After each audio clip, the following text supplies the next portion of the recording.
We all remember recess growing up in school. Recess was a time of day where you could have all the conversations that you could not have while in class. Recess is where you had the real conversations. And real conversations we're going to have. In each episode of the Recess Podcast, I'm going to have real conversations explaining students and school.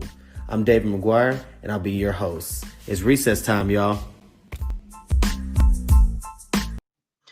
Welcome, everybody, to the latest episode of the Recess Podcast. I'm your host, David McGuire. This is episode 9, and I'm excited. It's been a week. I took a week off last week, but I'm glad to be back. I have a special guest, and you guys are going to get to know her as long right along with me. So we've had only one conversation since doing this show, but we have a similar interest, and so we're definitely going to jump in. So if you're a first-time listener to the Recess Podcast, I want to welcome you. Recess Podcast stands for Real Education Conversations, explaining students in school. We'll have a real conversation because our topic tonight is called Speak Up and the educator's role in this fight.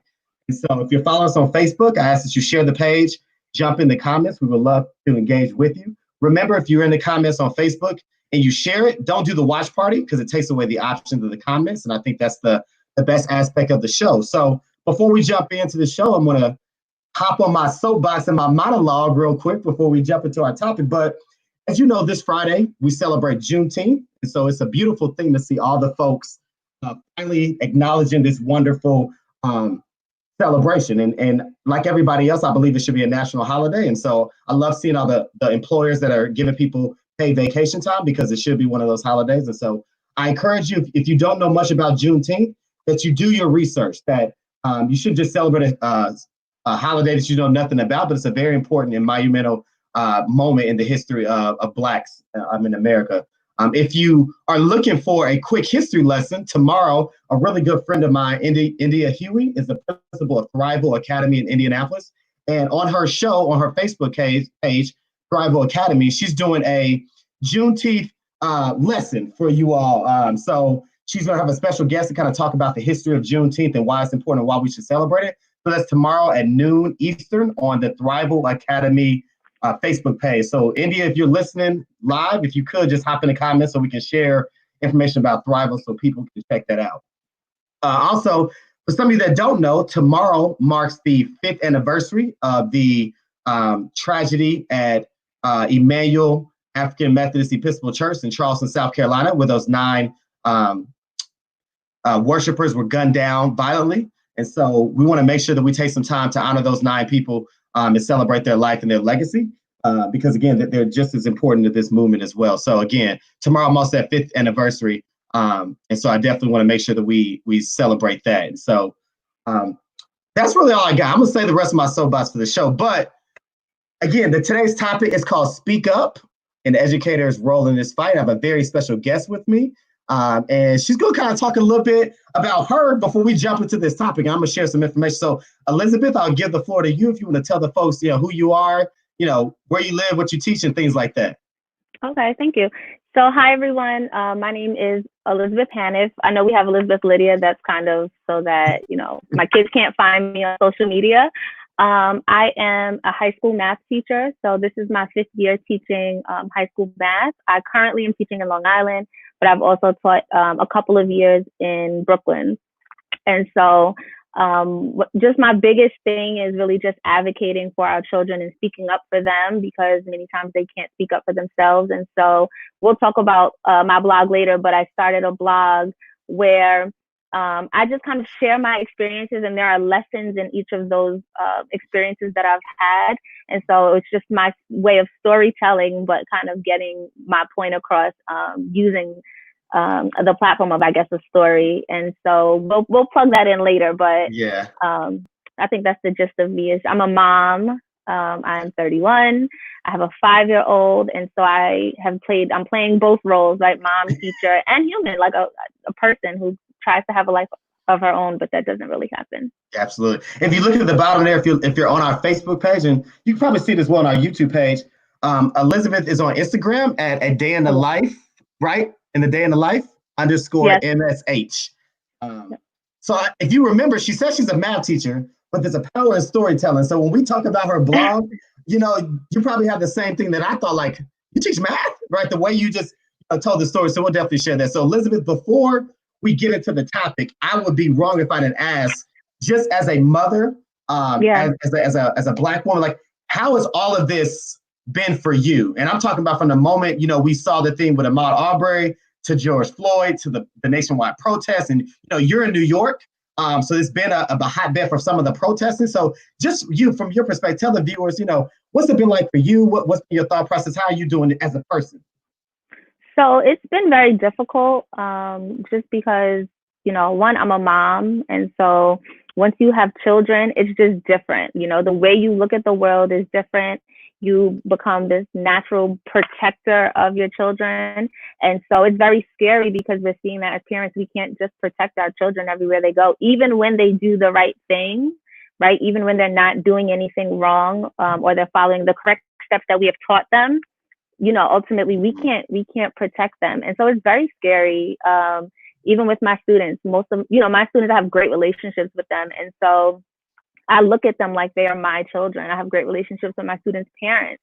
And so, knowing that this could be any one of my students at any point. It could be my brother, it could be my cousins, it could be my uncles, it can be anybody. And so it's very scary. It's very, very scary. And it's hard to deal with, to watch a man have his knee on someone's neck for 8 minutes and 46 seconds is disgusting. And it's hard to watch.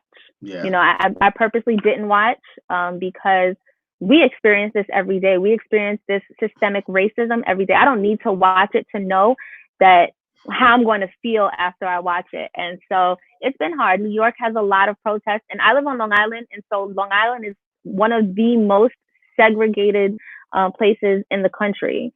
And so they've actually been doing a lot of protests. And so I was fortunate to go out to 2 of them because I have Zoe, and she's 5. It's really hard. I haven't found the way to have that conversation with her, but it is a conversation that I need to have. And so we haven't gone together, but I have gone out to 2 of those protests. And, people are tired. Yeah. I'm tired, and we're just tired of seeing our people dying, being murdered. Let's be real clear, being murdered at the hands of the police. So it's difficult. It's been really rough. My students have been reaching out, and they're struggling. So it's been a struggle. So, to that point, with both of us being parents of daughters, there's a lot of talk about like what happens. A lot of parents are talking about what's it like raising a Black son in this climate. But for us that have daughters, right, like, let's think about this. What if our daughters marry a Black man who's killed, right? Like, that's a different trauma that we have to deal with as parents. We have to now console our daughters who just lost the love of their life to violence like this, right? So it hits on both levels. Like, parents that are raising sons and parents that are raising, Black little girls as well, right? That we suffer from this. And then honestly, I had it posted, we still need to get those officers arrested who killed, Breonna Taylor in our home, right? So this type of violence doesn't see gender. Right now, the only thing to me it only sees is Black, right? Right. They have Blacks in their target, and so that's what we see. So it's just been hard. I was going to ask you, like, have you had that conversation with your daughter? Because she is of that school age, and so like this is where some of those conversations start to come up about race and everything like that. So, Yeah, I haven't found that space to do. Like, I was talking to one of my friends who's an activist, and I will actually plug him in later too, because he's like very pertinent in this type of conversation. And he has co-founded an organization called Until Freedom. And so they have been like working the front lines of many of these places to get justice for our people, and stand up for our rights. But I haven't found the words to have that conversation. So we talked about Martin Luther King Day. We talked about, she was just like so upset. Like, people really treat people bad because of their skin color. I'm peach to her. So I'm not even Black. Like, I'm peach. She's like, Mommy, this is your color.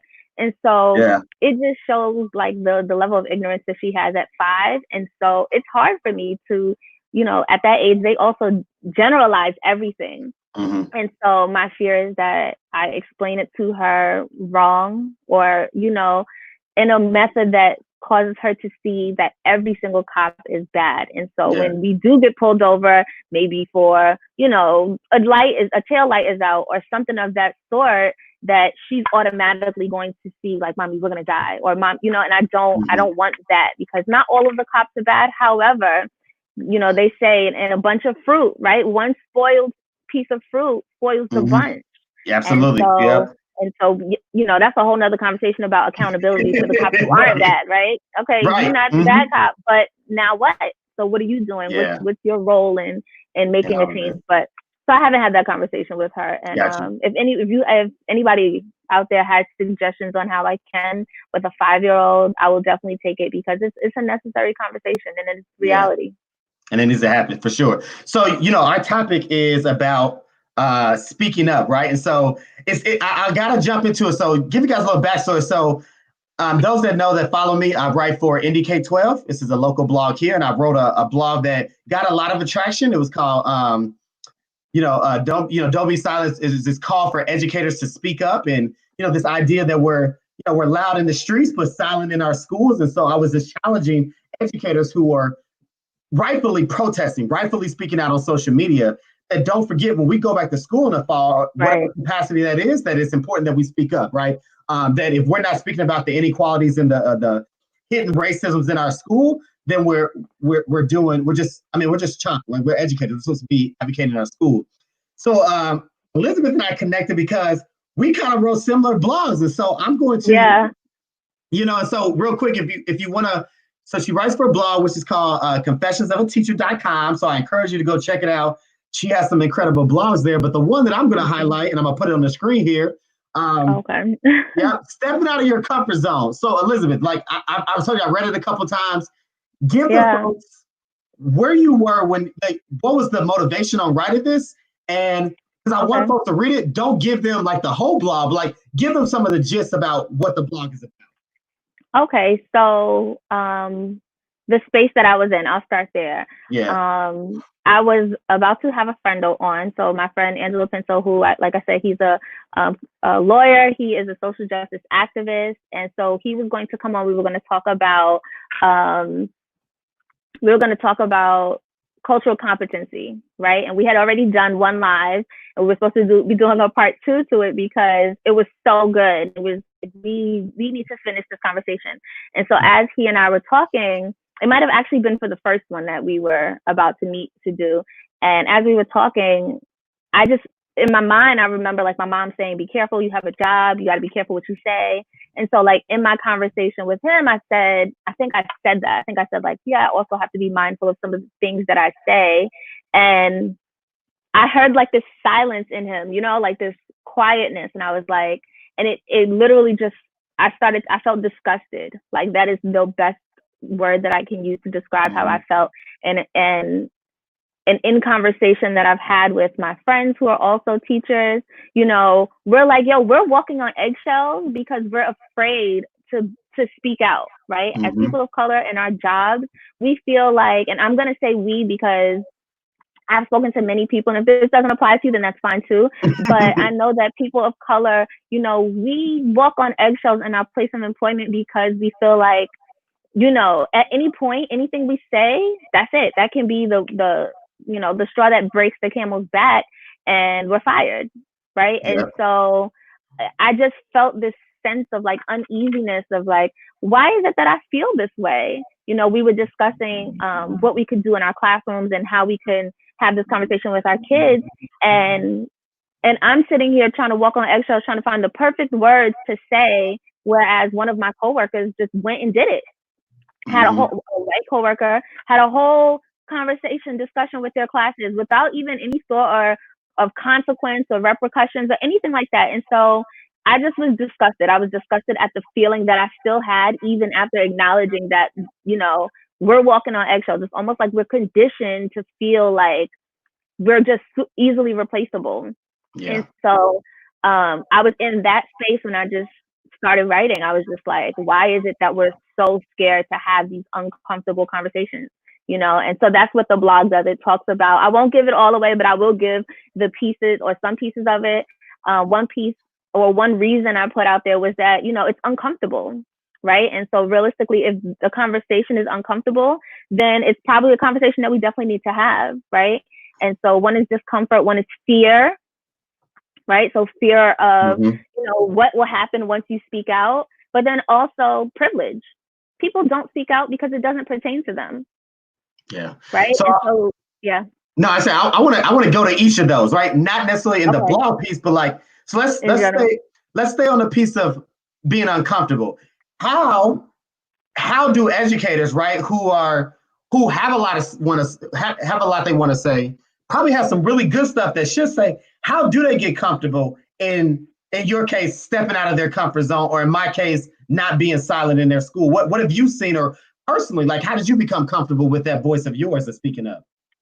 So my personality is I'm just very straightforward and outspoken. And so, it's bittersweet. We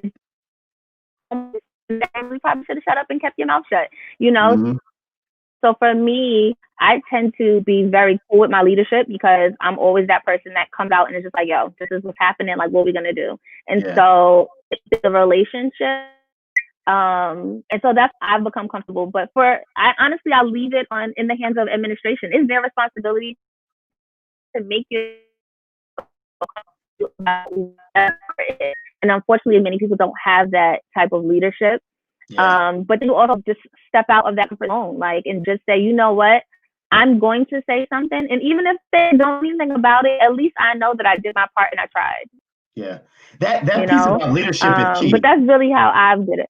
Yeah. That piece about leadership is key, right? Like, me being a school leader, and I know some school leader friends, like, we're encouraging our staff to speak up about these things, right? Because it's one thing for us to do the statement and everything like that, but if we don't have enough educators within our schools speaking up, we have to build that confidence within them. We have to provide that safe space. I think you talked about it, right? This space where I have to walk on eggshells.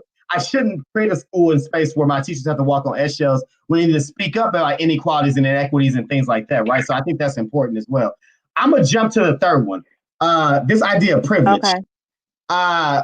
Tell me more about what you said about privilege. Like, because that's the big one. So, I mean, we know what privilege is, what it is, right? Privilege is meaning you don't have to acknowledge something because it doesn't affect you. Yeah. Right. So I'll give you an example. I hosted a rap session at my job. And one of the things that was shared was that a teacher had said that basically they didn't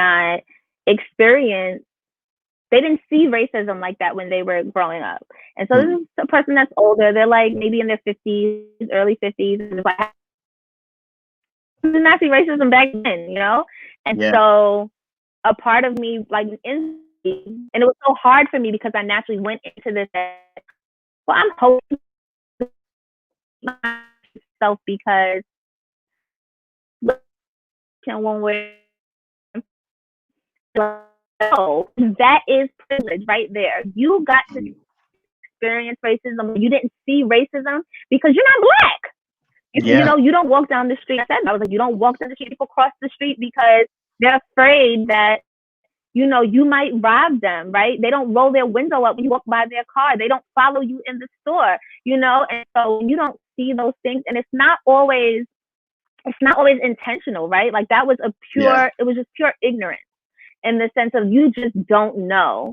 And so, there are people who do want to learn and do better and acknowledge their privilege and their unconscious biases that they have, but they have to do the work.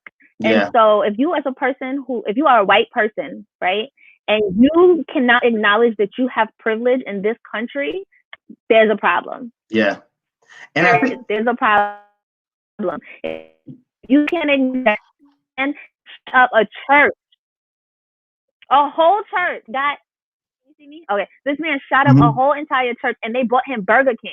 Man, listen, man. I said that too. Yeah. When we're both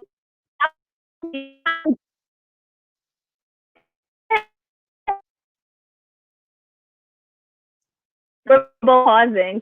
Are we together? Yeah, we're good. Yeah. I'm gonna go on the piece about what you said about Burger King, right? So we talked about with Charleston, right?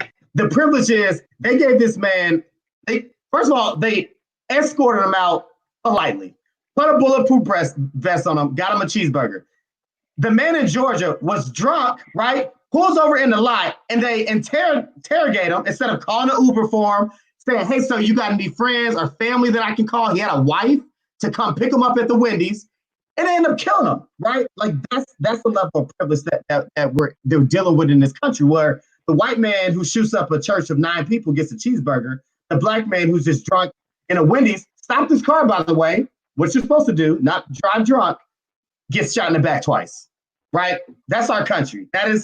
This is America, right? That's what people say, this is America. And that's that privilege piece. And so it drives me crazy. I don't even know. I could go on and on about it, but like these are the things that we need to speak up about, right? So we gave very huge examples, right? The national examples, but let's talk about from a school piece, right? Like there are things in the school that we see signs of privilege that we don't speak up about. And looks like Elizabeth's still there, so just having some technical difficulties, but bear with us, folks. Yeah. But yeah, like in the schools, I think about some of the privilege that happens where the privileged group gets certain rights, and then us unprivileged folks, which typically are the black people, we don't have that same right. Like you said, the white teacher can say X, Y, Z, but I say X, Y, Z, and I get called in the principal's office, right? So like this level of privilege that happens everywhere, and that's where I was going with my piece about speaking up, right? Like that's what I meant by speaking up. There's a very like disgusting incident that happened in Indianapolis where a black little girl at a predominantly white school and district was on Zoom with her classmates, and the teacher asked them to turn on the camera. And the class, which was mostly white, proceeded to call her the N-word and call her a monkey. Mind you, she's 13. And the teacher's laughing. And the district and the superintendent came out and said, we're going to investigate this. There's nothing to investigate. Now, what is there to investigate? Right. Let that have been a predominantly black school and a white student got on Zoom and the black kids called him a cracker, right? Everybody be fired. Everybody be fired. There'll be all types of lawsuits, right? But the black little girl in the predominantly white school doesn't get the same justice. So like we can get on this privilege thing forever, but I want to go back to our theme, which is speak up. And so if you're just tuning in, the Recess podcast, I have my girl Elizabeth with me from New York, who writes for Confessions of a Teacher. And we're talking about her blog, Stepping Out of Your Comfort Zone. And so our idea about speaking up, if you were talking to a bunch of 22-year-old first-year teachers who are entering the classroom next school year with everything going on, what advice would you have for them about how they can find their teacher voice, right? In a sense of speaking up about inequalities and things like that, because there's a new crop of teachers that's going to enter the teaching force and going to enter a teaching force that you and I didn't enter, right? Like we're coming off of, a June that is forgettable, but honestly, a 2020 year that has just been crazy. So what advice would you have for new teachers entering the profession about speaking up? I would just say, be yourself, be truest to yourself. And that includes in interviewing, like, listen, these are some things that I believe. How do you guys feel about these things? Right? Because at that moment, then what it allows you to do is say, well, thoughts on the table. I told you that these are some things that I am conscious of, and I know that they happen. And so what do y'all think? And so it's funny because as a first year teacher, and I don't know that I would have said this when I was a first year teacher, or maybe I would have, I don't know. But looking back, right? I think I would have, because my personality is a little bit like, sometimes, like I said, I put my foot in my mouth. But I feel like when people go in interviews, right? It's like you're answering all these questions and they say, well, do you have any questions? You're like, no. Or you ask a question about salary or something that is like, not that it's not important, but not really important to those values that really are important to you. And so you can take a job, like you need to know what you're walking into. There are things that you won't know until you enter that building. It might sound good until you get there, but there are questions that you can ask and say, well, listen, I know that the staff here is predominantly white and I'm a person of color. And so what do you do in these instances? How do you handle or discuss racism and systemic racism? Do you discuss it? What are your beliefs on X, Y, and Z? Like you have to have a voice, right? Yeah. And I said in one of these blogs, having your voice doesn't mean you have to be disrespectful. It doesn't mean you have to have a tone when you talk, but you have to speak up. We owe it to our kids to speak up. Yeah. Sometimes they can't do it. And so you have to, and for me, I get to know my kids really early on, and he laughed at me. David laughed at me because I was like, I do writing sessions with my math, but we don't just teach content. You're not just a teacher. When you of their age, like they come in with baggage. Yeah. And so we're teaching them life. They spend most of their day with us. I mean, I teach high school, so I get them for a portion of a day, but they're in the school building for most of their day, or most of the day where they're awake. And so we're teaching them all kinds of things. And so I give my kids a space at least once a week. We write in journals. I bought them composition notebooks right at Walmart, 50 cents a book. I bought them composition books. And when they walk in, they see a prompt sometimes on the board and it says, everybody write.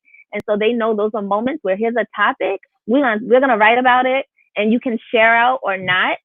That's completely up to you. But here's your space to get it out, right? And that allows me a space to also advocate for my kids. When they say, well, this is something that happened, I can then address it, right? I can speak up for them.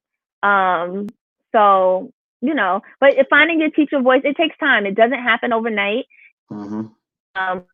It takes sometimes getting pushed around a little bit, and you're just like, yo, I'm not handling this. I'm not taking this no more. Yeah, I'm not here for this foolishness.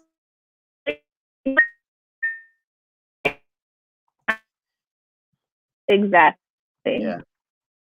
I think, so when I think about first-year teachers, I'm back. I'm going to have 8 first-year teachers next year, right? And like 5 or 6 of them, like young, 22. But one of the things that I tried to pick out of their interview was like this comfort level they would have with speaking up about things. And not even about race yet, but just speaking about things that they see. And those are the things that, because if they're willing to speak about other things, right? You mentioned if they're willing to ask questions in an interview, right? About salary or what's the staff culture like, right? Those are things that that's important to them. And so those little things that they're speaking up on. So I get a sense of, okay, if they see something wrong in the building, they might speak up, right? Even if it's just coming to me and say, hey, Ms. McGuire, I'm noticing this is happening in the building. But for those teachers that don't have that comfort, to your point, you are the advocate for your kids. If you don't speak up for your kids, then who does? Because they're looking at you as their teacher, whether it's their homeroom teacher or their 4th period math teacher, right? You're their voice until they get the comfortability and maturity to have their own voice. And if we're not speaking up for our children, then honestly, what are we really doing, right? If we're not speaking up for our kids. And I think that's really important when I think about if you don't do anything else as a teacher, teach your kids and be their voice, right? Be their voice for the rest of the folks in the building, be the voice for the leaders, be the voice for the community, because that's what our kids are missing. I think that's when a lot of our kids are lost because they don't have that voice. And I think that's important, right? That they get that voice. So if you're just tuning in, it's the Recess Podcast. I have Elizabeth here. We're talking about speaking up. And if you're first time listener, again, we love the comments.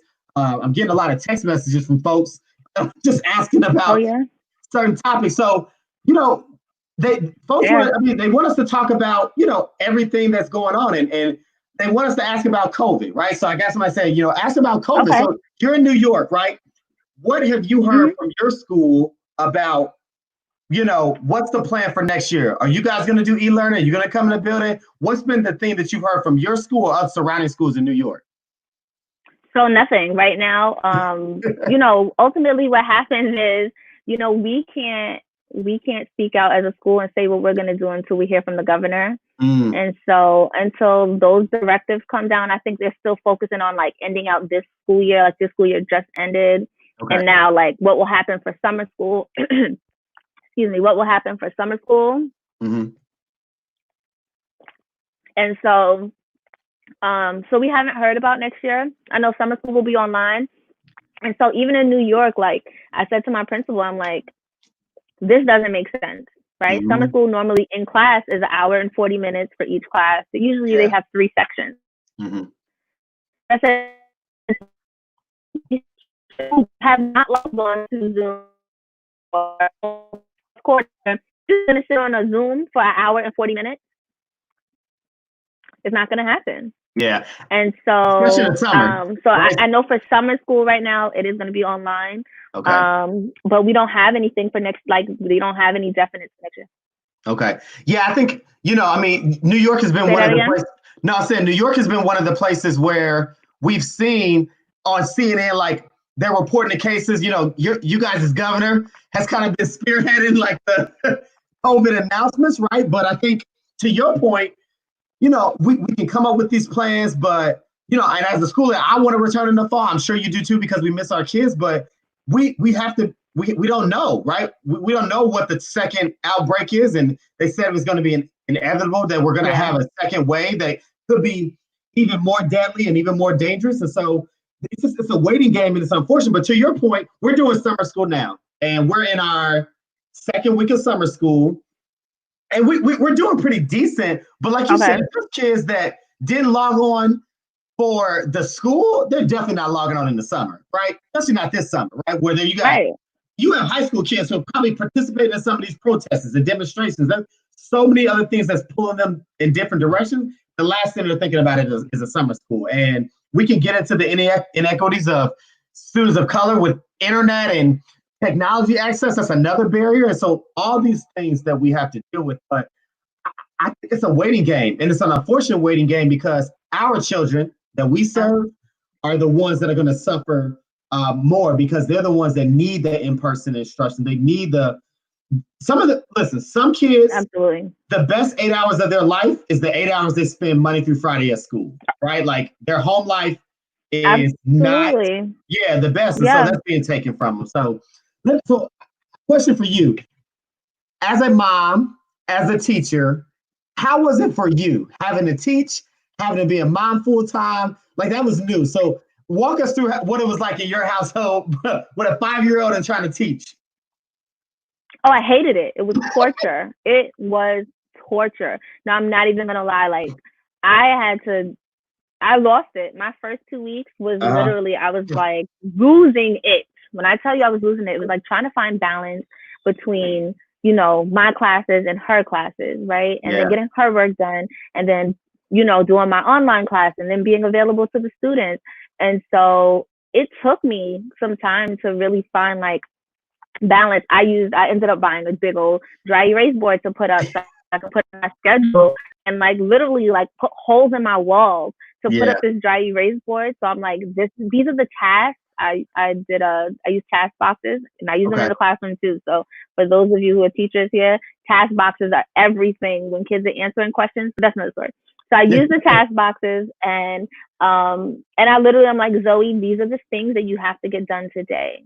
And so that she can see it, so she knows like, okay, I did half of them. Can I take a break now? But it was hard.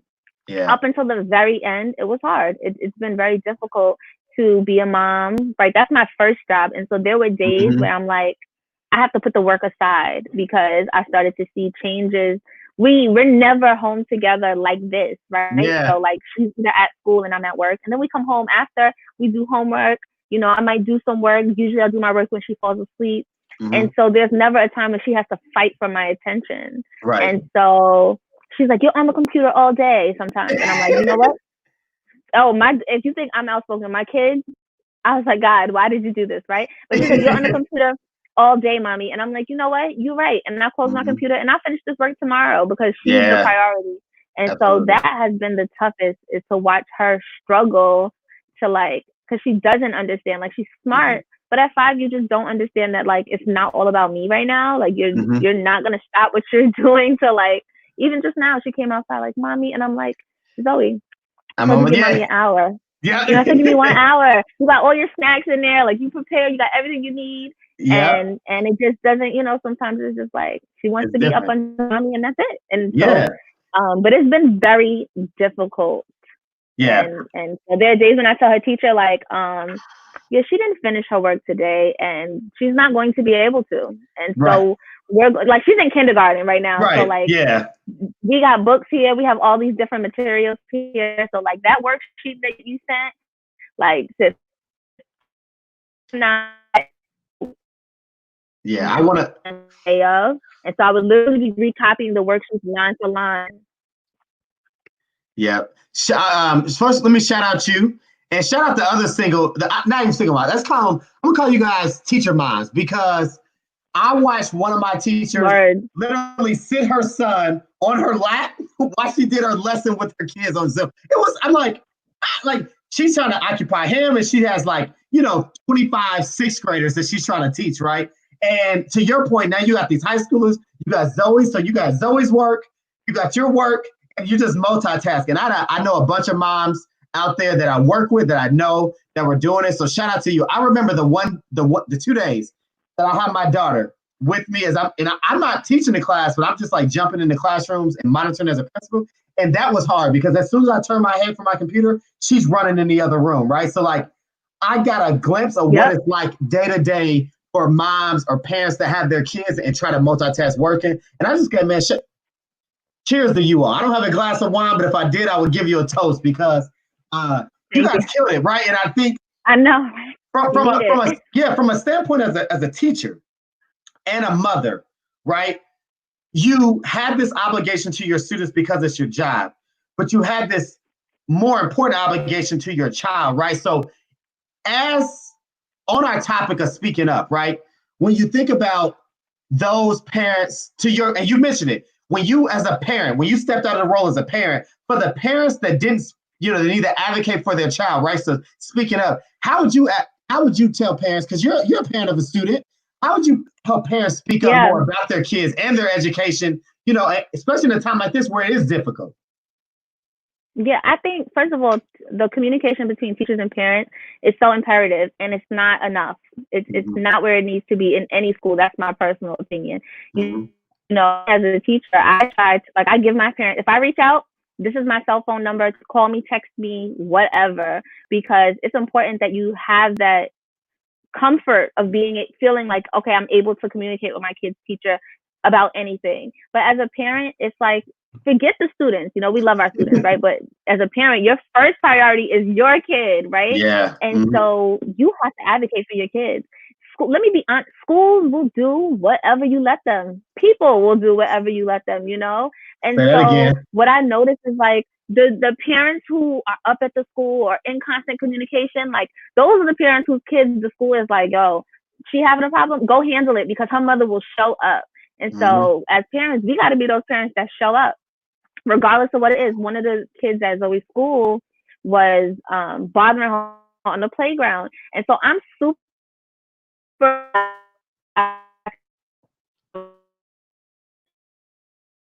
teacher, or what do you do? And so when Zoe, I'm gonna say something. I want to know what's happening. What are y'all gonna do? And so I had to call the school. I was like, the teacher didn't call me back in 24 hours. I don't want my daughter going to lunch and be bothered on the playground. Let me call the school. And so you have to. And when I called the school, let me tell you, they responded right back. Because I said, well, I can leave work right now if it's inconvenient for you to talk on the phone. I could show up. Yeah. Does Zoe's school know that you're a teacher? And if with them knowing that you're a teacher, do you feel like they probably listen to you more because of the teacher, or they listen to you because you're the mom that's going to show up? Which do you think it is? Can you hear me? Oh, I think we might have lost her. So, yeah, I can hear you now. You said, do they listen to me more because I'm a teacher? Yeah, or because you're that parent, right? So it's twofold, right? Is it because, you know what, Zoe's mom's a teacher, we might want to listen, or do they know Zoe's mom will show up if we don't give her the answer? So which do you think your schools, Zoe's schools, see you as, or do they see you as both? I think it's both. I mean, I interact with her teacher is the person who I talk to the most. And so before, they started using Class Dojo once COVID happened. But before then, she was emailing. And so I would email her, anything that happened, and nitpick her because I know that, they're 5. They annoy each other. They get on, she's annoying too, so I know. But when a little consistent is, it's consistent. I'm like, okay, I'm gonna be a teacher, and so are you telling the truth? Because I'm gonna ask her, and so a part of it is knowing I don't care if you don't like this is what's happening, and so how can we find some type of solution? But as COVID has happened, I've gotten much closer with her teacher because her teacher she's like, just ask me a lot of questions about how we're handling certain things. And so her teacher does know, like sometimes at conferences, she'll bring it up. She knows that I'm a teacher. But I think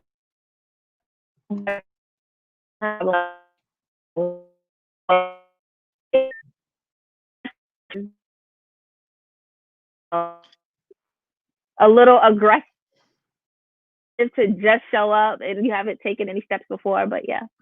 Yeah. So I think both. More so of the show up and know that I'm active. Yeah, but so I tell first year teachers, I'm like, look, I'm gonna name you the parents that are gonna show up, right? Because you need to know that if you should respond to all parents, if you don't respond to this one, they're gonna show up here, right? And I tell my parents, opening of the school year, be that parent. Be that parent to me, be that parent to the teacher, be that parent to the school. Because just like we talked about with the teacher being the voice, you are your child's best advocate. And if you don't advocate for your child can be left out here. Because to your point, some of these schools will do whatever you allow them to do. And if you allow them to mistreat your child and to push your child to the side, they will. So I tell parents all the time, be that parent. Be that parent. Now, be respectful, right? Don't go in there cussing nobody out. But be that parent. Be the parent and speak up. Because, and you listen, parents that are listening, parents who's going to listen to this later, you're getting free schooling from Elizabeth and David, who are educators and parents. Be that parent. Be that parent. Speak up and be that parent, because not all schools, not all educators are like us. And some of the educators that I know that are listening, they're not going to be the ones that's saying like, Mom, Dad, I'm going to work with you. They're going to be the ones that if you let them do whatever, they're going to do it. And if you don't hold them accountable, then your child's going to miss out. So definitely want parents to speak up. And, I can already tell, like, you as a teacher, I mean, first of all, you write a blog, right? And you write a lot. So I know you have this policy where you want to speak out, you want your parents to speak out because you're going to be vocal. And I just think in this time with everything happening, we're seeing the protests, and the protest is happening, right? And people are speaking up. But I think the second piece of that is with speaking up, people have to listen, right? And those that are people are speaking out against, like, you have to listen. So schools and teachers, those parents and everybody that's speaking up, and those educators, like, it's time to listen. So in your experience, if you experience or heard, like, where have you seen, because speaking up, if no one's listening, it can be discouraging, right? So how do you keep speaking up when it seems like nobody's listening? Because we've been speaking up about racial inequalities in this country for 400 years and nobody's listening, right? So how do we not get discouraged about speaking up when people don't listen? What have you experienced, or what's your advice for that? It's really hard. It really is hard because, we're human and we have feelings. And so if you're speaking up anyway, it's because you care. And so, what it's like to care about something and then to kind of get shut down. It's hard, but my thing is to just keep pushing. Listen, this year I had a teacher. I tell everything through stories, so I'm sorry. I'm always I just realized it just happened. But I had a teacher this year who, like, he always talks about how the students are low, the students are low, the students are low. And so that gets on my nerves because I'm like, so what? Like, okay, they're low. So now what? Right? So now what? And so I would hear this one teacher, like, I would hear him talk literally throughout the building, like, multiple times throughout the day. Every day he's having a conversation with somebody about how low these students are. And so I just kept speaking to him like, so what? So now what? So now what? And so I went to my principal and I was like, look, this is what the kids have come to me and said. Look, this is what the kids said today. Look, this is what the kids said today. Look, this is what the kids said today. And it's like, sometimes it does feel like it falls on deaf ears, but it's just like, you just have to keep pushing. You have to keep advocating for your kids. And if for nothing else, so that the kids know that you are a safe space. And so they feel comfortable coming to you when they feel like they are being treated unjustly, and that you will be the voice for them.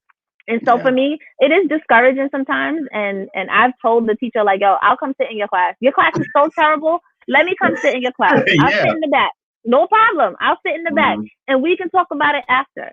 And so, it's hard. There is no way to deal with being ignored, right? Besides just keep pushing for what you believe. And at one point, somebody's going to have to listen. They're going to be like, yo, if I don't listen to her, if I don't do something, she's going to keep coming.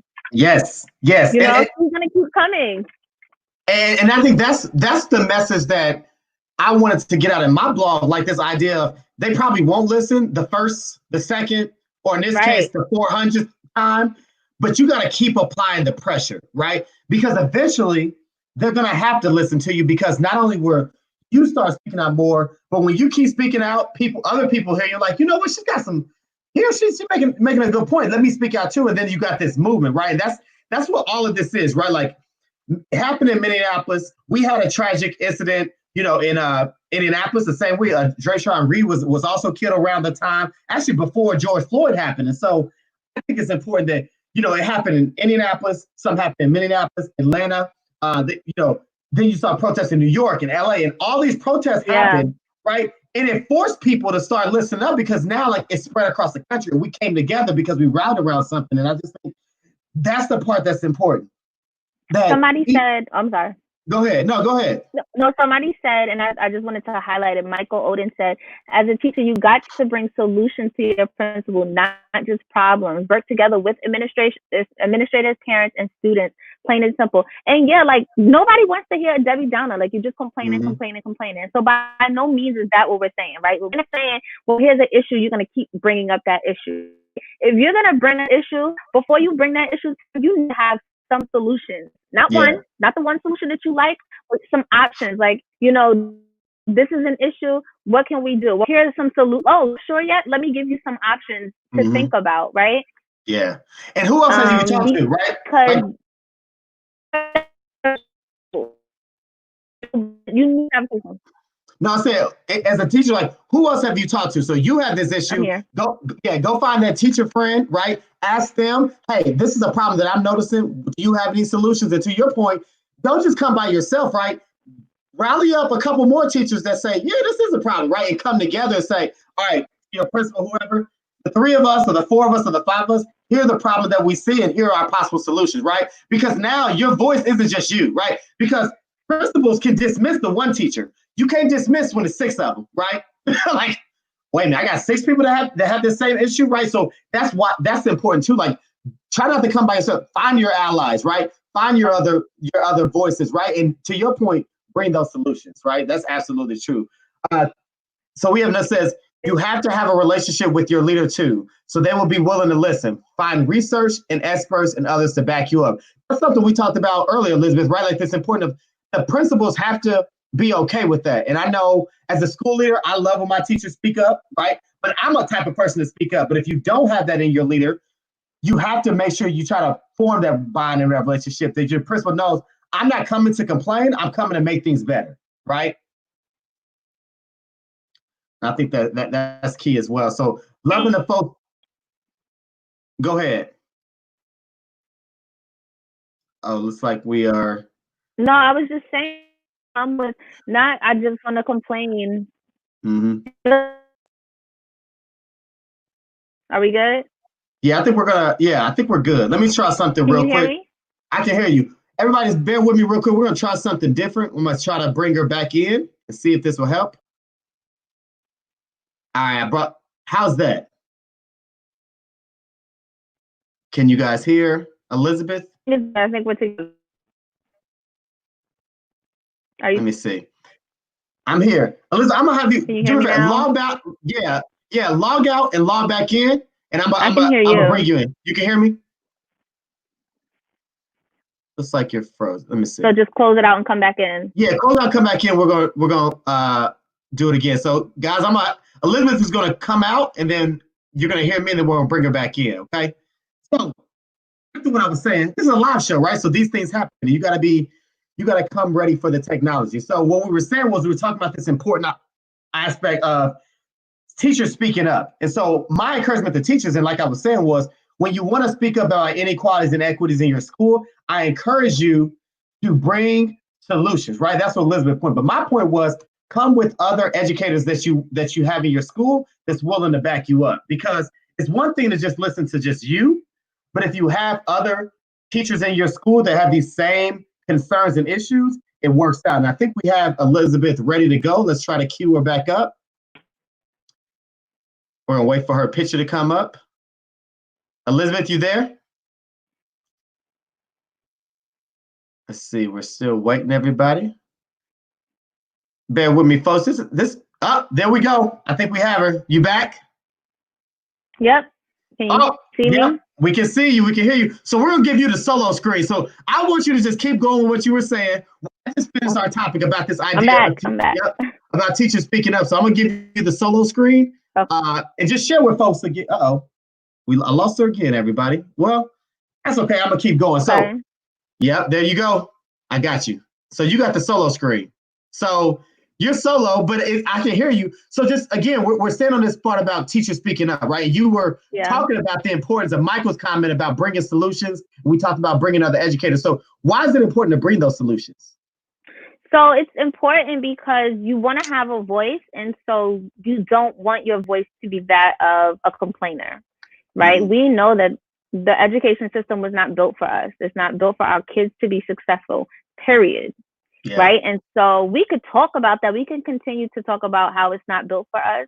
But ultimately, what we're looking for is change. And so if you're looking for change, you have to be able to provide some solutions.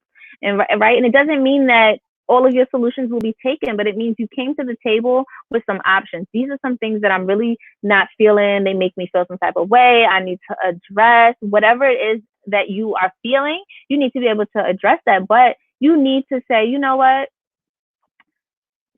These are some solutions, right? Mm-hmm. And so I'm trying to think of what a space is. So I'll even talk about now, right? In the time where we're talking about police. Individually, me, myself cannot control that, right? As a school, maybe not so either. But I addressed with my leadership that you didn't put any information out to the kids, right? You didn't put any information out to us. And so, like you said, one person can say it, one person can say it, but when multiple people say it, now it's like it pushes some change. And so what did I do, right? And I get it because for my school, it was our first graduating class. And so my principal had a whole bunch of stuff on his plate. Yeah, it's our year. This is the fourth year of the school, so it's their first graduating class. Mm-hmm. And so I get it. Like, you have a bunch of stuff on your plate. I get it. So he said, I got a bunch of my plate. I said, you need somebody to do it? Let me put together some resources for you. I don't have time either. Right. But I'm going to find time. Like, I don't have the free time either. Some time to put together some resources for teachers. So we found a website, and for anybody would like to use it, you can use it with your staff too. It's called Samson Harmony, I think, or Stanford Harmony. It's called Stanford Harmony, and they have a bunch of like free trainings that are there. And so it just talks about like there's stuff on there for social emotional learning, all kinds of resources for people who are like, my school is not really providing me with enough or what I think is enough, and so let me do my part. But you got to speak up. You got to find that voice, and you have to have solutions. If you come to the table and say this is an issue, you're gonna look like an idiot without solutions. Yep. At least one. Can we try this? Yep. Here we go. Sanford Harmony, right here. Oh yeah, and it's good. I looked at. Yep. So there's a research there for everybody. They have a bunch of free resources. And we love free, right? As teachers, like we want those free resources. So again, if you're going to listen to this later, it's called HTTPS. www.sanford, that's SANFORD, harmony.org. Some free resources for social and emotional, especially in what we're talking about right here. So we got about 7 minutes left in the show. And I told you one of the pieces about the show is we talked about it earlier, and I posted it up there, and I'll get it back up there for the folks so we can see it. But your blog, right? And so I want you to spend some time because you write. And I got your IG down there, a day in the life _MSH, and you do a lot of live shows. So as we close out the show, I want folks to connect with you. So this is your Instagram.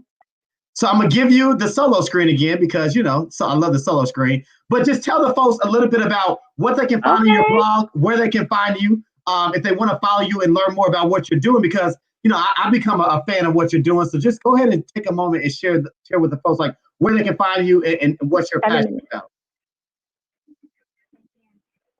Okay, so so my website is confessionsofateacher.com, and so it was just my space to share and talk about topics that were important to me as an educator. And so there are all kinds of different blogs that all have different stories. One that talks about building relationships with your kids. Do your kids ride for you? And so I share like instances that have happened where I'm like, wow, like my kids really do hold me down. There's one called Sympathy versus Empathy, which is one of my favorites. So if you choose to go onto that website, I definitely would check out the Sympathy versus Empathy, because it's really big and really important when you're an educator in the classroom. And so, I mean, there are about 10 different blogs. There's audio for all of them, so you do not need to read them. I did add an audio section on there so that, because I know sometimes, like, I'm a reader, so I like to read, but I know everybody else, so I know sometimes it's easier to just pop in your headphones and clean the house and then just have something to listen to. And so, but that is my space, and it's really my space to be candid and be honest about how I feel and about these different situations. There's one that talks about COVID, what COVID should be teaching us, and like the lessons that I've learned from being home. I talk about there's an educator's fight for and against special education. And so just me as a teacher, like why I believe in it, but then why I'm also hesitant about special education. The value of cultural competency in education. And then the last that brought us here is stepping out of your comfort zone. And so that's my space, confessionsofateacher.com. I hope that you check it out. And I think that everyone can find something that they can relate to on there. And so when you go to the site, all of the stories or all of the blogs are in the confessionals. And then I do my lives. So my lives are on Sunday night. You can follow my Instagram. It's at the bottom of the screen. And all of my lives usually have something to do with one of the blogs that have been posted. But you can find all of those Instagram videos or lives. They're also on my website at the top if you click Instagram Live. And so that's me. I mean, it's really me in a nutshell. Thank you, Kasha. I really cannot wait for you guys. Please, after you read a blog, feel free to comment your thoughts in the comments. That's my favorite part, is getting feedback and like somebody saying like whatever their thoughts are. And I have I have a couple of teachers who are white teachers who have really chimed in on those cultural pieces and like acknowledge where they lack and where they have to do better. And so that's by comments, but definitely check it out, confessionsofateacher.com. I'm really excited. It's only been 2.5 months and it has done so much, like it's blowing my mind how many views and shares that I've gotten. So I think that you will definitely find some value there. Follow me on Instagram. I'm always posting some content there. A day in the life _Miss H. And I really just appreciate the platform. I appreciate you, David, for having me on. I think I've done talking about myself. Is there? Yep, I'm there. Sorry. Yep, I'm there. I'm here. I was trying to go into the blog. Yeah, but again, I want to just take a moment. First, Elizabeth, thank you for being on. And we talked about stepping outside of your comfort zone. When you go to the website, my recommendation is that you take a moment, first read it. I think you should read Stepping Out of Your Comfort Zone. And then if I were you, I would also listen to it as well. So I listened to it earlier today for the first time, like after reading it. I think you should read it first, because as a teacher and an educator and someone who cares about children, like you'll find yourself getting lost in it, right? Like feeling yourself as you're talking about it, right? And so I think it's important that they read it. I would start with that, because I think if you start with that, it talks about what we talked about today. But for me, it's a catalyst for the other pieces on your blog. And then again, tune in Sundays on her IG live again, and just follow up, because again, this is what we mean by speaking up. I was on another show yesterday, and we were talking about like advocacy, right? So for Elizabeth and I, like we like to blog, we like to do IGs, right? I mean, we're not against marching, but this is our platform. This is the way that we're speaking up. And so what we're encouraging is that if you have people that are unsure, share our content, the Recess Podcast, Confessions of a Teacher, like all these different avenues that are out there. Like we have folks that are working. This is our way of putting the message. And this gets to tons of people, right? Like this gets shared by 4 or 5 people and it picks up to their friends, and that's how we get those things. So again, if you don't know, cut us off in an hour? Does this cut us off? No, it keeps us going. We can go whenever. So I just wanted to. I'm glad that you said that. I've had a lot of conversation with people. Even one of my friends, she contacted me and she was like, "Can you believe that my cousin told me I'm not marching?" And I was so shocked. Her cousin had basically said, like, "Are you going to the march?" And she's like, "No, I'm not gonna go. It's not really my space." And she said, "So you want to benefit from our hard work?" And it resonated in me in 2 different spaces. A part of me was like, I understood how she felt, but then a part of me is like, that's not everybody's space. And so, your space might not be the vocalist, the person who's right at the front, who's at the principal's door, right? But maybe, the person who goes to the principal's door, right? And so you're going to share your views and the things that you see with that person, right? And then that person will bring it to them. It doesn't have to be, you don't have to be what everyone else is, right? And so even with the protesting, I definitely suggest that everyone get involved, because whether you or not, interact with people of color at some point, right? If you're a teacher, you teach in urban neighborhoods, you interact with children of color. And so stand up for our kids, who could be any of these people who got killed, any of these children. I have my Trayvon Martin that I got at one of the protests that I went to. And that could be your student. Yes. And I wish I had the plug to who I got it from, because I don't. I have no idea who this guy is, but he was selling them. And I was like, no. And I was like, this is great. And so you don't have to be the advocate that I am, right? You don't have to be the vocalist that I am. Your way of vocalizing, maybe you're not comfortable, right? Somebody said it in one of the comments. It says, well, everyone is not comfortable going to leadership, right?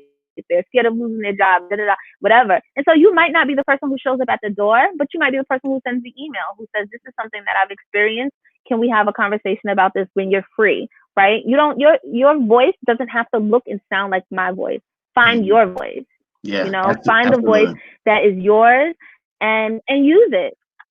Whatever that looks like for you, then you got to use it. Absolutely. So, I just wanted to say that, because when you said that, it made me think of that. No, I mean, that's so true. And so again, like, if you're just tuning in, we're closing now, but I've had Elizabeth with me. We've been talking about speaking up. She's talked about her blog, Confessions of a Teacher. If you see though, there, follow her on Instagram. She does post a lot of content. She's a math teacher, but she's an educator, right? So math is like the subject she teaches, but she does a lot of writing. She has her students writing. She's a voice for teachers and for students and for parents and for the profession, and I think for the issue of Black lives. And so again, definitely follow her. Again, I love everybody that's tuning in. I appreciate all of you. I'm gonna post my girl Michelle up there. I see it. This is a good comment. It says, yeah, but I will be honest. Go ahead. Okay, so but I'll be honest. I do not like when people expect for me to go speak up for them in school. No, I personally feel they need to learn to speak up for themselves. What are we teaching kids when we are timid and don't know how to use our voices? And you know what? I understand that feeling, because that kind of came up in the rap session that I did. And somebody spoke about basically their ignorance on the topics, right? And just the ignorance on the culture of the students. And so they said, I need the school should provide training or whatever.